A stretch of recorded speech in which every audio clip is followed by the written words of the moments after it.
What's up, guys? Pat here. So, as most of you probably know, I'm a senior in high school right now. I'll be hard pressed if I ever set foot in school again, given the current circumstances. And I'll be going to college next year. I'm going to Northeastern, and I'll be studying political science there, and I'll be running for cross country and track. But I wanted to talk about one aspect of college that I'm certainly not looking forward to, and that is the artifice that college makes you smarter. Now, to qualify that statement, let me start by saying that college does make you more educated. Naturally, you attend an educational institution, you receive a diploma, and you are, by definition, more educated. But there's a real distinction between education and intelligence, particularly as it relates to ideologies and political persuasions. Most people enter undergraduate studies as young kids with malleable opinions, with inchoate value structures, with incomplete political philosophies. And unfortunately, as it may be, or fortunately as it may be, it is the college's role to shape their political persuasions. And this is why you see ideological monoliths and sameness and congruity among political opinions happening on college campuses, is because they're around each other and they're around an environment of academia that preaches one thing. Try as they may, most schools do not do a good job in civic education. And you see this when you look at the videos of people going on the streets and asking random Americans facts about the government, facts about the federal process, about different aspects of our republic.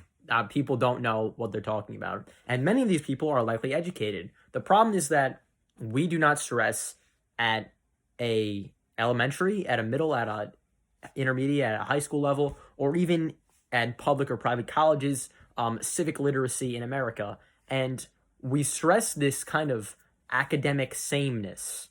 And the problem with academic sameness, and what I'm referring to, is that certain teachers and certain professors and certain disciplines all kind of have this curriculum that they follow, and the only spin they put on it is the only spin they know how to put on it, which is the spin that they learn from their teachers, which is what they learn from their teachers. And that spin tends to be a liberal spin. For whatever reason or whatever or not, academia is liberal, probably because typically in throughout history, academics have kind of contradicted the status quo, and the status quo is generally conservative.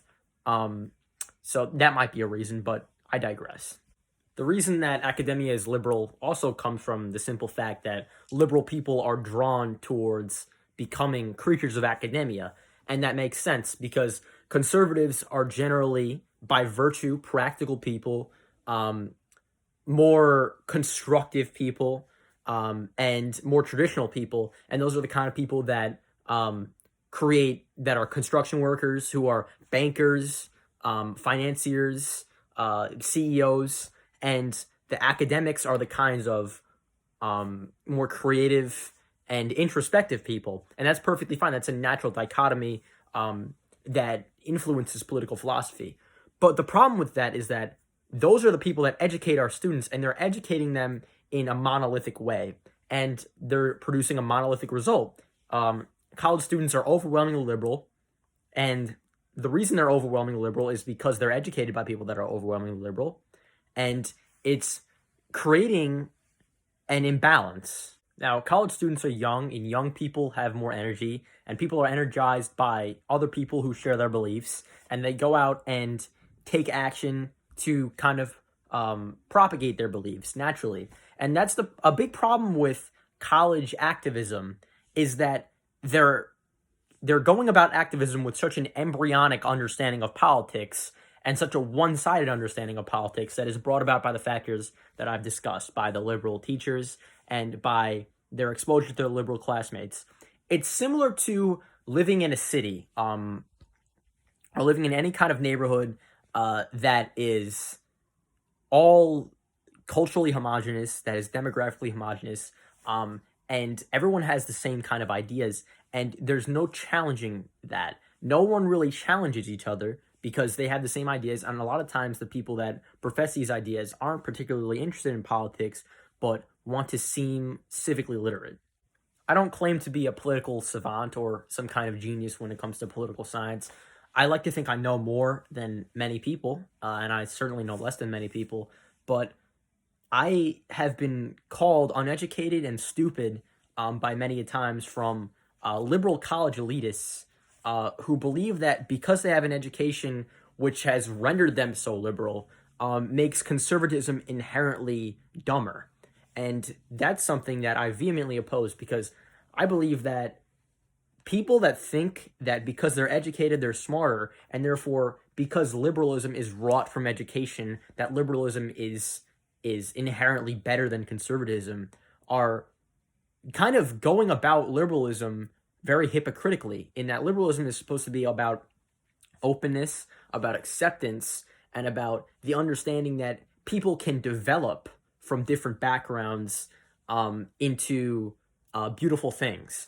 And it's kind of exclusionary of people who have not attended college, who have forsaken traditional routes of academia, and have pursued their own thing. My county supervisor, Mr. Mark Molinaro of Dutchess County, actually didn't go to college. He right out of high school, he became the mayor of his small village of Tivoli in northern Dutchess County. Later on, much later on, he attended Dutchess Community College, which is, again, in just right in my county. He never went anywhere, never went to law school, and he's one of the most erudite and smartest guys I know around here in politics, and he's a Republican. And because he's so successful, because he's so high up the social ladder, I don't see any Democrats criticizing him for not being educated. But it's just the people who are not in power, the people who do not have traditionally elitist occupations, that are being kind of criticized. In our society, there's scarcely anything more dangerous than a group of people who are convinced they know what they're talking about, who really don't know what they're talking about. And you see this with anti-vaxxers, with proponents of pseudoscience all the time. They're convinced they don't know what they're talking about, and they don't know what they're talking about. It should be that the more educated that you are, the more you realize that you're not sufficiently educated. Because once you are elucidated to the entire world of academics, you realize how little you know. But a lot of people are convinced by their peers and by their own ego that they know more than the average person once they attend college.